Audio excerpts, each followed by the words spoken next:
This is the buoyancy that I have right now. Um, I don't have the aerodynamics back yet, but I just finished this part where I decided to change. I was having problems with some angular velocity, and I decided to change it to where we take a total drag force now, and the other formulas that I have in the other functions will calculate the submerged value based on the faces of the mesh instances. So if a face is either partially submerged, um, and right now it's only based on the vertice positions, but I think I can make it more accurate with using, um, see verts below here, with using the actual face itself as far as the tetrahedron is concerned, because that's how I calculate the volume normally, anyways. But I could make it a little more accurate, is what I mean by that. But right now, I'm just using the vertices because I have a bunch of different meshes right now, currently in the model, and so I did add the ability to create 5 different meshes from it, which is nice. Um, and so this will take each face and it'll get the dot product, obviously, to get the drag calculations from, because drag is the opposite direction of the linear velocity on the face at the angle of that face. So a face that's angled more, up to 90 degrees from zero, which is the uh, direct direction of velocity at 180 degrees, uh, angle of attack, then that's what this calculates here. It gets the like a percentage of that face, based on the 2 different drag factors, which are, this skin friction drag, which I checked out on the NASA website, and then just standard angular, um, drag calculations, for air drag itself, and then it accumulates all those forces together to create now what I have as the total drag force.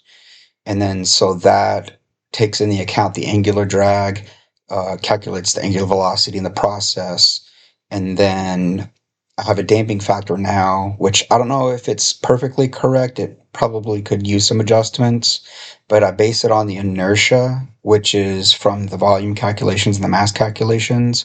So that's more of a constant that I use before I actually start the simulation.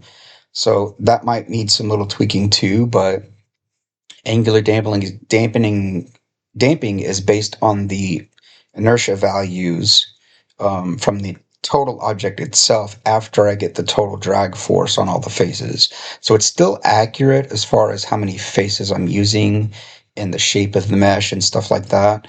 But then it takes a total value and then it runs that, and you'll see that on the green sphere. I created a visual for the green sphere, which is the center of buoyancy. My blue sphere is the center of mass. So when I run this, you'll see that, and I just wanted to update to show this, um, for because I'm completely redoing the physics, not completely, but trying to make them better and better over time, especially since it's HTML5. And so my frames are very important, and especially with mobile users. So right now it says that the green dot is not being calculated because nothing's submerged. It's not actively doing anything. My center of mass is calculated though, because that's something that's going to be visual while you're editing. So if we simulate this in the air and we make sure that we can see these. Oh, and I need to turn the water off so you can't see it right now. Hold on. So that way you can see under the water too. So when it hits the water line, you'll see everything, in action as far as my buoyancy and my angular drag calculations now, which are a lot more stable than they were before. So yeah, that's what's happening currently underwater. So this is my center of buoyancy. You can see that the reason why it's bobbing is because it's trying to balance. And that is based on, like I said, all of the vertices, whether they're submerged or not, some which are still not, which you'll see here. So it looks very realistic, and the formulas are correct. The formulas are exactly what they're supposed to be. So I'm going to make an assumption here after I do some more trials on different shapes and masses that this might be enough for just the buoyancy calculations. Um, because it did slow down if I respawn it at a different location. It's already pretty much settled in the water, so no matter where I respawn it, it's not really going to do much other than bob around. Um, but yeah, if I go back and I change a few things, let's say that I move this somewhere uh, front and then left, so that my center of mass is over there. And then why not just let's scale it a little bit too and make the center of mass further. So this is a heavier object at that point. So we accept that, we save it, and then so this would be the new one. And if we simulate that in the air, you'll see what that looks like. And I'm just going to leave the water visual on for this one. But what you should see is this, since it's heavier, should drop a bit before it bobs. That would make sense to me that the water hits this first and pushes it up, and then this would drop down, and then it would start bobbing. There it goes. Yeah, so that's perfect, I think. And yeah, it definitely had some balancing that it needed to do there too. So um, yeah, buoyancy is always going to try to work itself because the water's actively moving around, or at least the vertices on them are. So y equals 0 is not always the case for each vertice. So that's why you see the water active in that. So overall, I mean, it works very well. I believe the center of mass is right on the water level, pretty much.